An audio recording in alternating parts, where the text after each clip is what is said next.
And in Form Tran, in Schedule 2, the cost data, which is about 6 lines down on the page, in line B, books and supplies, objects 4200, 4300, and 4400, one of the supplies is gasoline and parts. And so that gets incorporated into that line as well. And so you'll see that it's been allocated between home to school and special education. Now, a few years ago, if you had looked at this report, you would have noticed that something very odd, in that all of the gasoline and supplies were sitting in home to school and there was none in special education. And so we had developed last school year, a methodology for allocating them between the two, because all of the gas purchases are recorded in home to school transportation.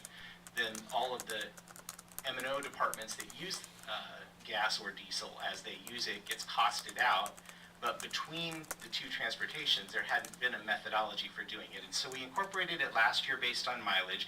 This year we fine-tuned it a little better because we actually used not only the miles driven, but also the miles per gallon of the various buses, their average, so that we could get a better allocation than we've had in years past. And then as Angie was describing earlier, we're actually going to a more direct charge methodology going forward so that it can be even more accurate. So we're working progressively towards getting that information more accurate. That's where you will see the difference in the future, would be on that line of the Tran form as far as in reports that you can see it. The remainders of the forms, we've made our MOE requirements. Our indirect cost rate for 13-14 will be 2.9, which is lower than this past school year of 434, but higher than the current school year of 266. So we're not having as much negative carry forward on indirect costs anymore, so we're getting back more to a normal level, moving back in the right direction with that.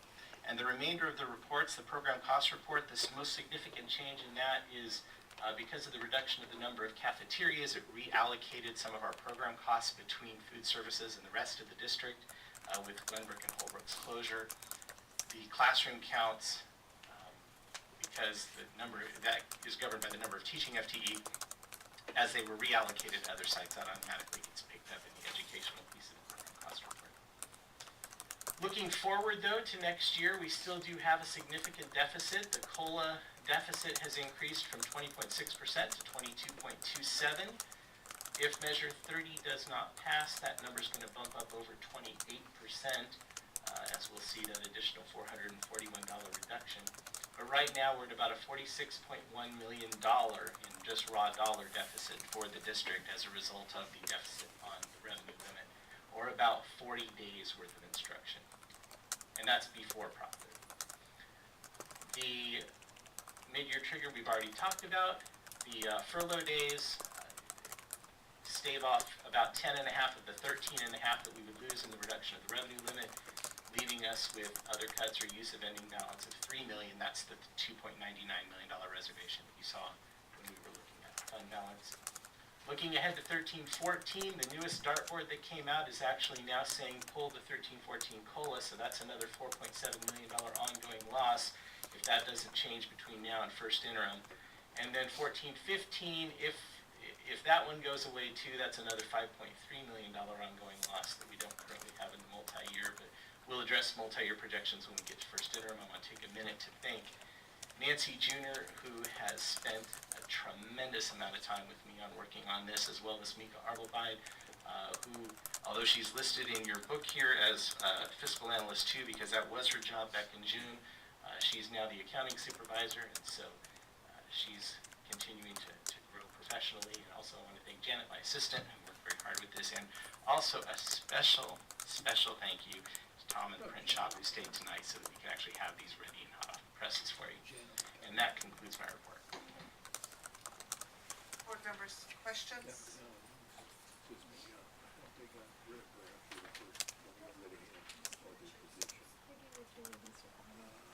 You spoke about the Tran report, and then there's further information about transportation on lines on the second page, Schedule 3, in G and H and I. Could you explain those as well? Sure. The bus operating expenses, for the calculation of this, we take out the capital purchases from the total transportation expense to see what the regular operating costs are, and that's the bus operating expense on line G. That then gets divided by the number of miles that were driven for home to school and special ed transportation, and that information can actually be found back on page 1, Schedule 1, line C, where home to school there were 200,258 miles, and for special education 1,268,898 miles. So those costs are divided by those two numbers to get the cost per mile, and then they're also divided by the number of pupils, which can be found also on page 1 in section B, and to give you what the cost per pupil is, both for home to school and special education. And the payments to common carriers? The payments to common carriers can be found on page 1 in, I think it's also I on page 2. it is also I on page 2.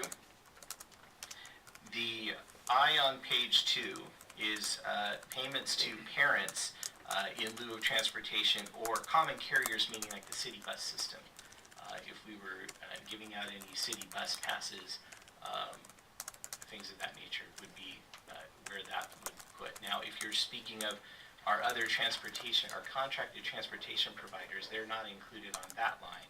Contracted transportation providers such as POWR and AA MedTrans are actually included on page 1 under the section, well, they're actually split between two codes. Sub-agreements for services 5100 includes private contractors that transport pupils, as well as a small portion of object 5800 would incorporate that as well, because the way the payment to them works, it's split. The first $25,000 to a provider goes in 58 and the rest goes in 51. Are the costs for those agencies that transport our students included in line item G? Because you don't have your computer to go drill down to the detail, that's probably...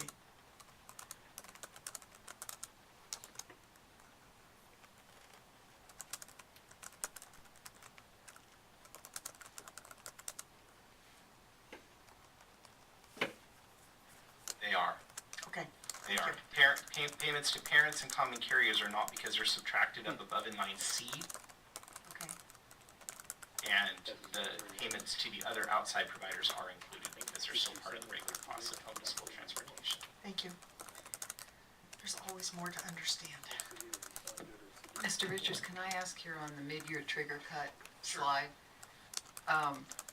It mentions Prop 30 and does not mention Prop 38, and I know that a couple weeks ago, this board didn't take any action on Prop 30 right now, although I would hope that it might come back on October 8th.